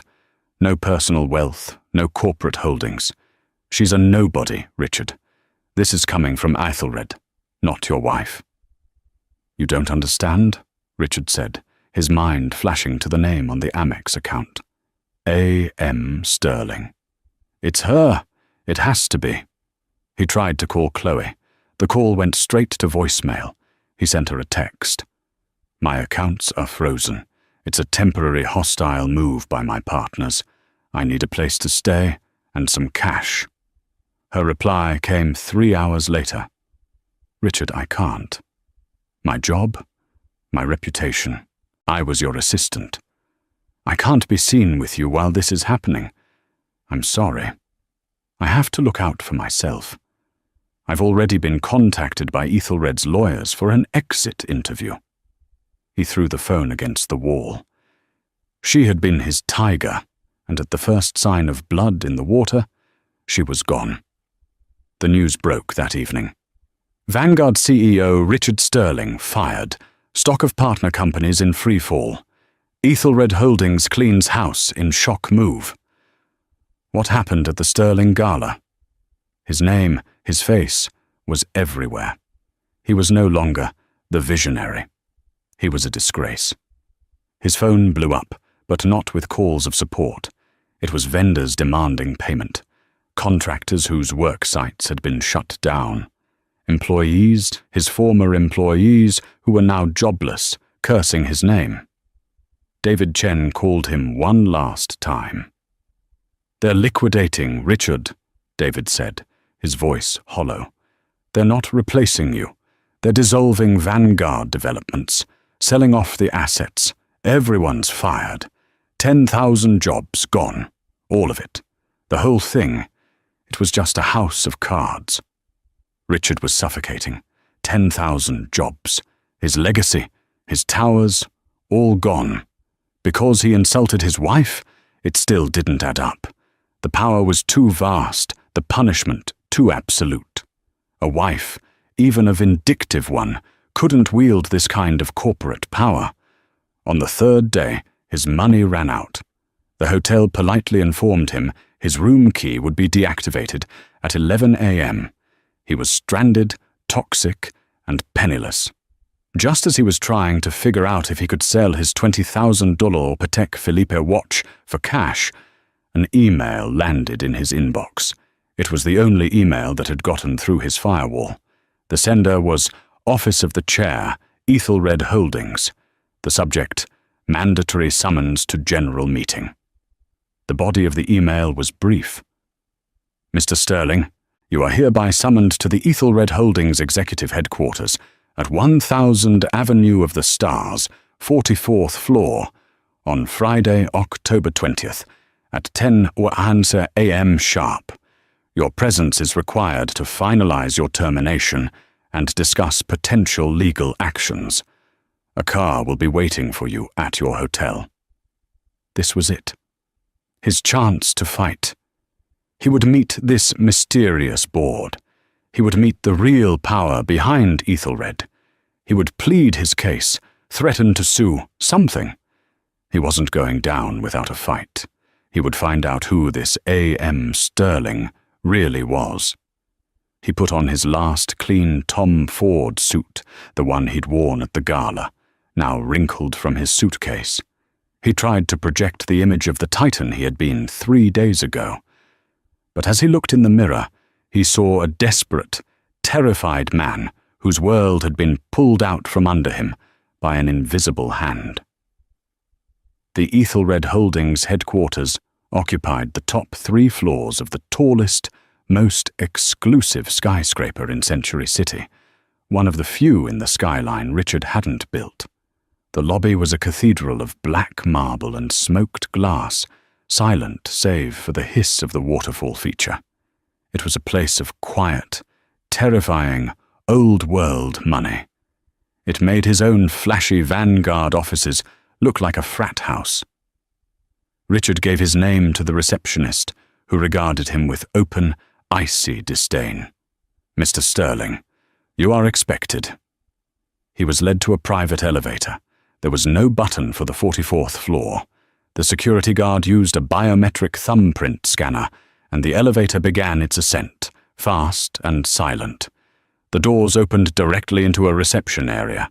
A severe-looking woman motioned him toward a set of massive oak doors. They are waiting for you.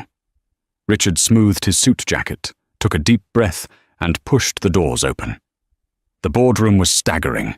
It was dominated by a single, 50-foot table of polished obsidian. One entire wall was a floor-to-ceiling window overlooking all of Los Angeles, a view that made his old office view look like a keyhole. Seated around the table were 12 people, men and women in dark, immaculate suits. He recognized them instantly, and his blood turned to ice. This wasn't just a board. This was a pantheon. There was Koji Tanaka, the most feared private equity head in Asia. There was Lady Annabel Grayson, who ran the largest portfolio of private assets in the EU. There was General Mark Phillips, retired, formerly of the Joint Chiefs, who now consulted for the world's biggest defense contractors. And at the far end, standing nervously, was Marcus Harrison, the lawyer he had dismissed as a proxy. These weren't backers. These were the people who owned the backers. These were people who could buy and sell countries before breakfast, and they were all looking at him with undisguised contempt. Mr. Sterling, Marcus Harrison said, his voice clipped. Thank you for joining us. Please take the seat. He gestured to a single, small chair, positioned in the middle of the room, several feet away from the main table. It was the chair of a defendant. Richard sat, his heart hammering against his ribs. "This is quite the collection of talent," Richard stammered. I wasn't aware." "That's precisely the problem, Richard," said Lady Grayson, her British accent cutting through the air. "You weren't aware of much." "I demand to know what's happening," Richard said, trying to summon his old bluster. "You've ruined me. You've destroyed my company. For what? A joke? A personal issue. This is grossly unprofessional. It's tortious interference."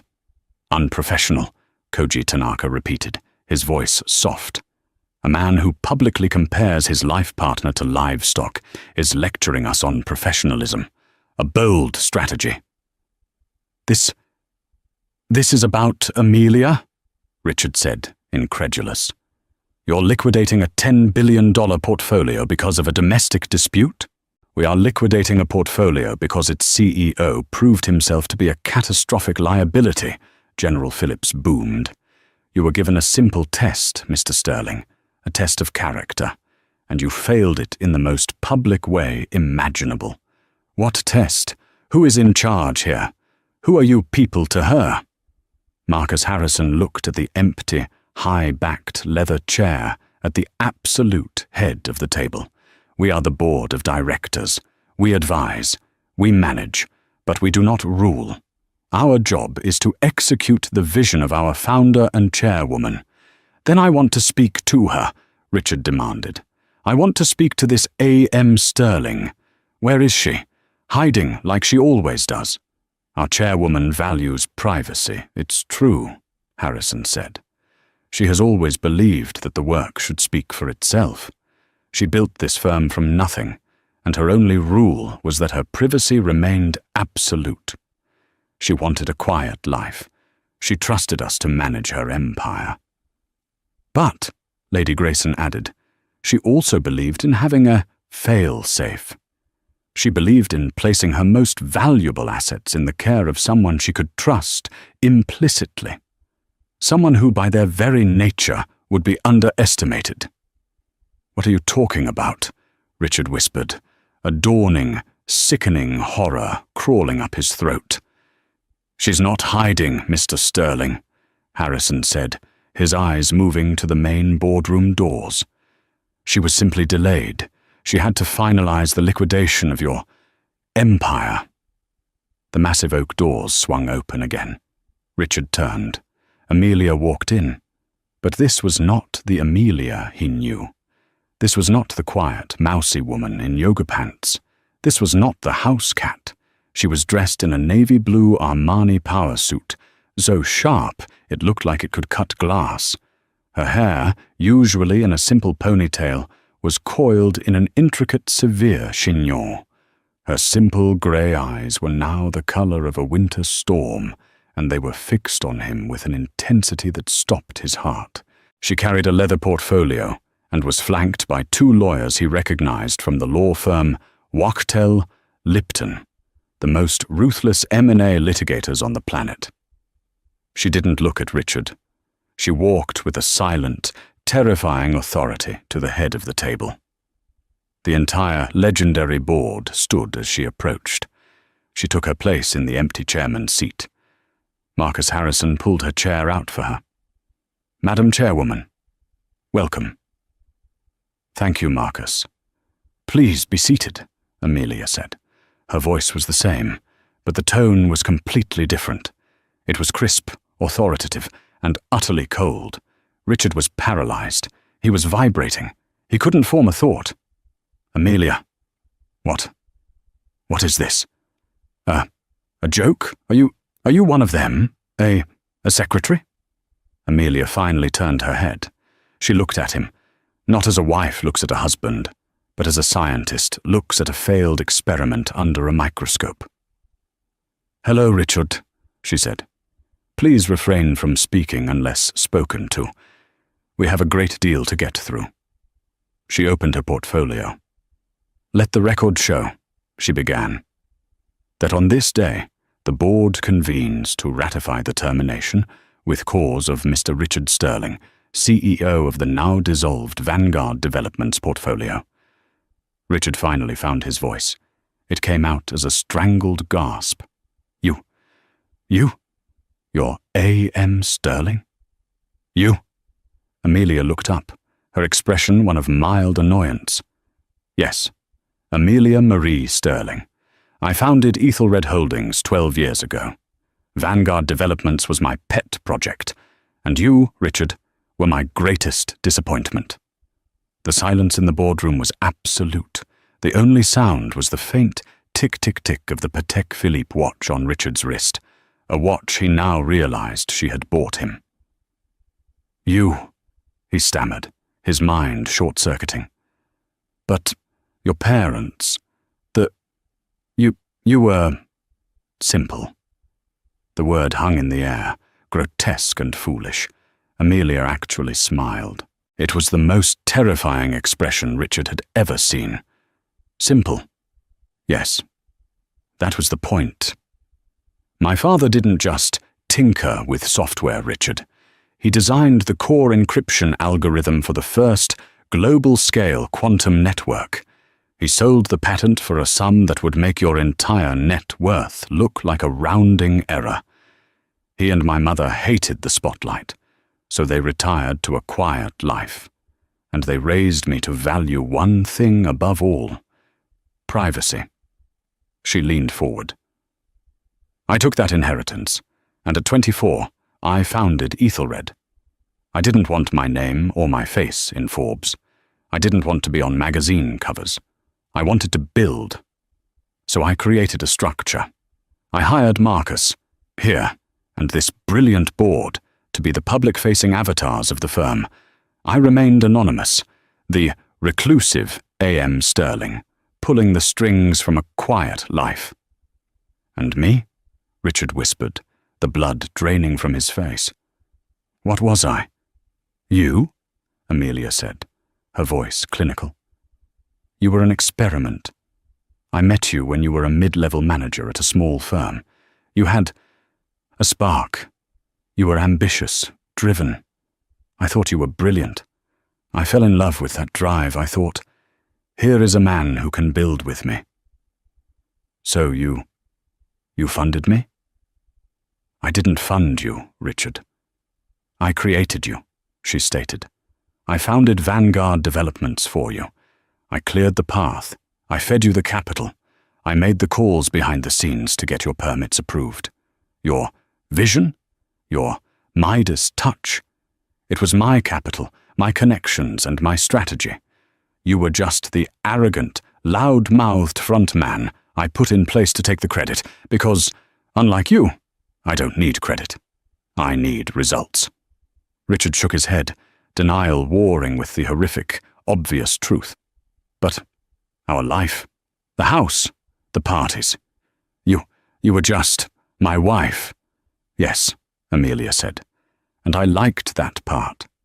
I wanted a partner. I wanted a home. I thought I could have both. I thought you loved me, Amelia, the simple woman, not the CEO of Ethelred. It was the perfect test, and for a few years it worked. But you got lost. You started to believe your own press. You started to believe you were the titan, and I was just the house cat. She gestured to the lawyers. The gala was not your first mistake. It was just your last. For 2 years, Richard, I have watched you. You started embezzling. I never— Don't lie, she snapped, and for the first time, her voice cracked like a whip. The entire board flinched. The red Versace dress for Miss Davis? Billed to a Vanguard corporate account as client entertainment. The penthouse apartment you keep for her in Santa Monica? Leased by a shell company funded by Vanguard's discretionary budget. The 3-carat diamond earrings you bought her for her birthday? Classified as partner gifts. You weren't just cheating on a wife, Richard. You were stealing from a chairwoman. You were stealing from me. She pushed a thick binder across the table.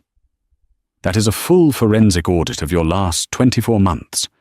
You have defrauded Ethelred Holdings of approximately $4.2 million.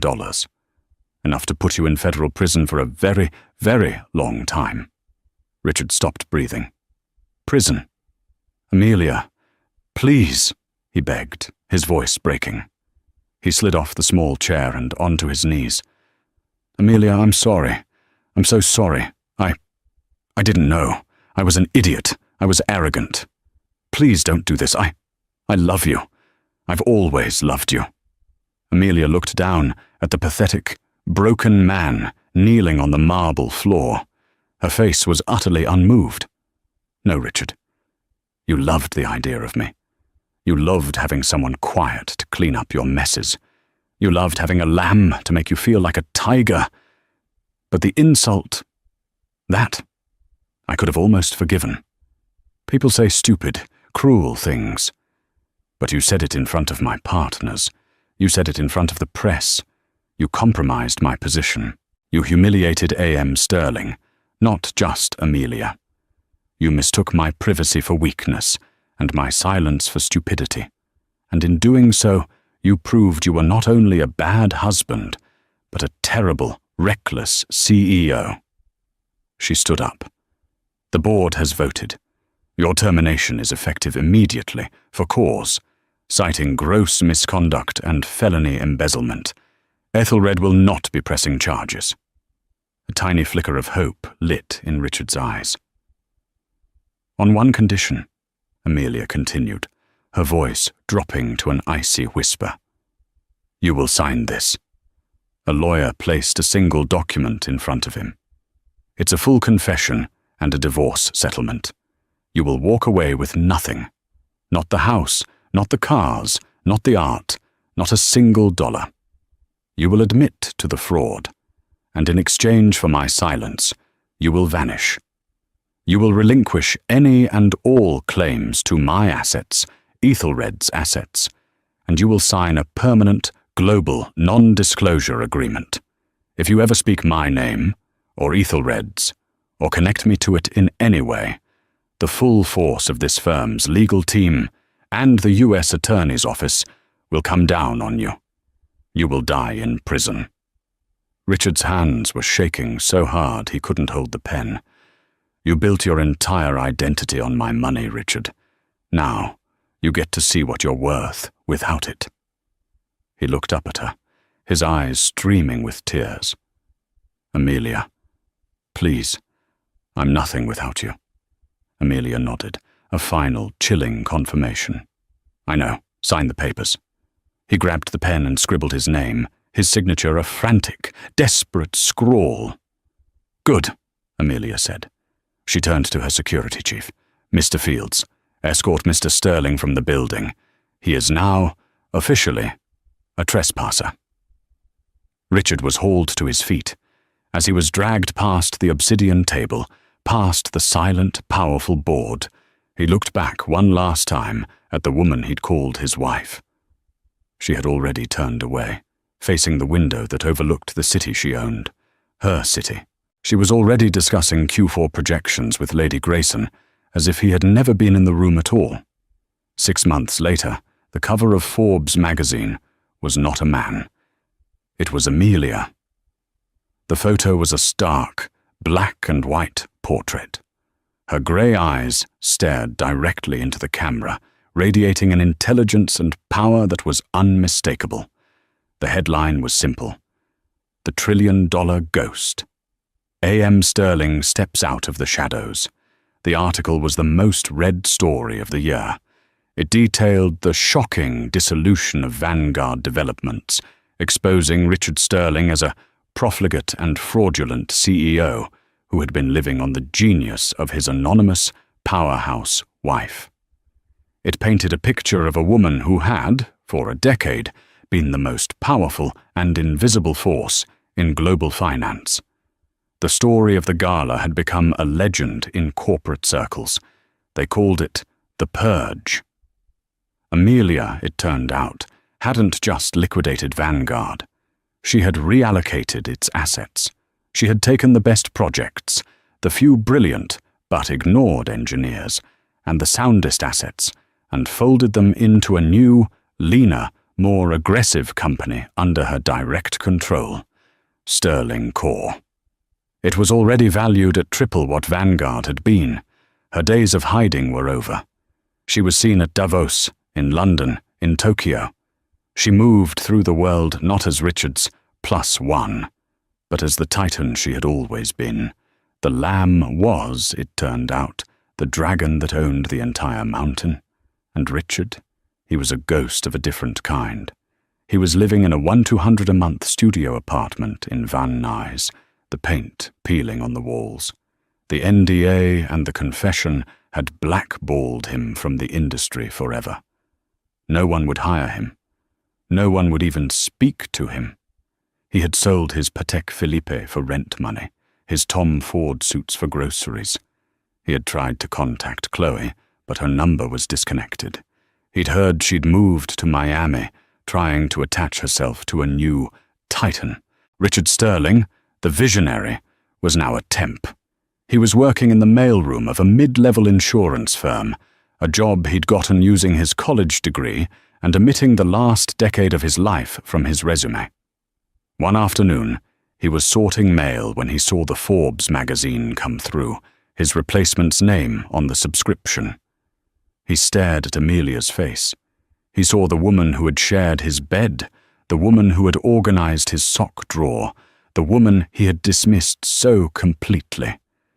He thought of the power, the money, the life. He had held the winning lottery ticket in his hand for 10 years, and he had set it on fire because he was too arrogant to read the numbers. He tossed the magazine into the correct mail slot and moved on to the next one. His hands, which had once signed $100 million deals, now rough and stained with ink. Across town, in the 44th floor boardroom, Amelia Sterling stood before the window. "Madam Chairwoman," her new assistant, Sarah, said, "the team from Goldman Sachs is here to discuss the Sterling Core IPO. They're very nervous." Amelia smiled, a real, genuine smile. "Good. Let them be nervous. Send them in. And Sarah?" "Yes, ma'am?" "Order lunch for the whole team, and have them double-check the air conditioning in the engineering bay. Those new quantum servers are running hot, and I want my people comfortable." "Right away," Sarah said, scribbling a note. Amelia looked out at the city, at the half-finished towers that had once been Richard's. Her new firm was already buying them, refitting them, finishing them her way. She had taken his name off every plaque, every building, every letterhead. She had built an empire, hidden inside it for protection, and been forced to burn it down. But now, from the ashes, she was building a new one. And this time, it would have only one name on the door, hers. Winter in Van Nuys was a dreary affair of cold, persistent rain that made the grey streets look even greyer. Richard Sterling stood under a bus stop awning, nursing a lukewarm coffee from a 7-Eleven. The thin windbreaker he'd bought at a thrift store did little to stop the chill. His mailroom shift had ended, and he was just trying to work up the energy to take the bus back to his peeling studio apartment. A car pulled up to the curb in front of him, its engine a low, purring growl that was alien to this neighborhood. It was a black Maybach, polished to a mirror finish, the raindrops beading on its waxed surface like tiny jewels. Richard scowled, clutching his paper cup. He hated these cars. He hated the reminder of the life he'd lost. He watched, bitter, as a chauffeur in a black suit hurried out to open the rear door with a large black umbrella. A leg emerged, then a figure. It was Amelia. Richard's heart stopped. He physically recoiled, pressing himself against the bus stop's grimy plexiglass. It was her. Here, in his gutter. She was wearing a cream-colored wool coat that probably cost more than his entire year's salary. Her hair was down, and she looked sharp, focused, and utterly out of place. She was speaking to her assistant, Sarah, who had emerged from the passenger side. They were pointing at the nondescript 2-story office building beside them. "The acquisition is final, Sarah," Amelia said, her crisp voice cutting through the rain. "I want the new server integration to begin by Monday. This AI algorithm is the final piece for the Sterling Core Logistics Network." Richard's blood went cold. This building, the one he passed every day. She had bought it.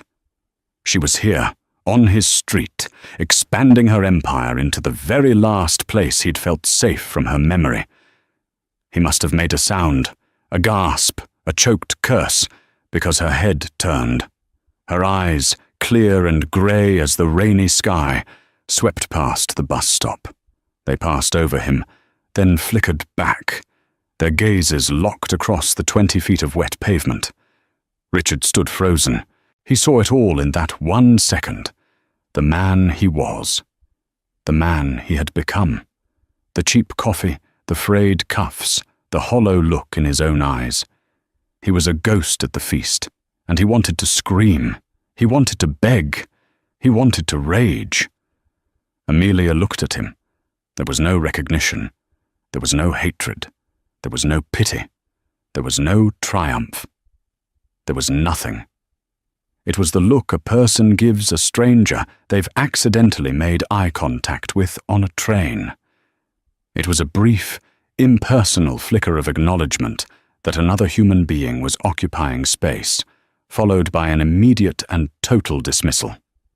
In that single, empty glance, Richard Sterling was not her ex-husband. He was not the man who had betrayed her. He was not even the man she had destroyed. He was just a random, shivering man at a bus stop. She turned back to her assistant, as if he had never existed at all. "Let's go. We're late for the call with the Tokyo board." She and Sarah walked into the building, the chauffeur closing the door behind them. Richard was left alone in the rain, his entire body trembling. The humiliation at the gala, the firing, the eviction. None of it, compared to this. To be looked at with such complete, soul-crushing indifference. He was so far beneath her that he wasn't even worthy of being an enemy. He was simply irrelevant. His coffee cup crumpled in his hand. The bus pulled up, its brakes hissing. He didn't get on. He just stood there, staring at the empty curb where the Maybach had been, soaking in the cold, hard rain. And that's the end of our story. A brutal lesson in why you should never, ever mistake kindness for weakness or privacy for a lack of power. He thought he was the shark in the tank, but he was just a goldfish swimming in her ocean. She gave him the world, and he insulted her in it, so she did the only thing she could. She took it all back. What did you think of Amelia's ultimate revenge? Was it too harsh, or did Richard get exactly what he deserved? Let me know your thoughts in the comments section below. If you love stories about justice, dramatic twists, and powerful characters getting the last laugh, then you've come to the right place. Please hit that like button if you enjoyed this story, and share it with someone else who loves a good dose of drama. Most importantly, make sure you subscribe to the channel and ring that notification bell. We post new, gripping stories just like this every single week, and you don't want to miss what's coming next. Thanks for listening.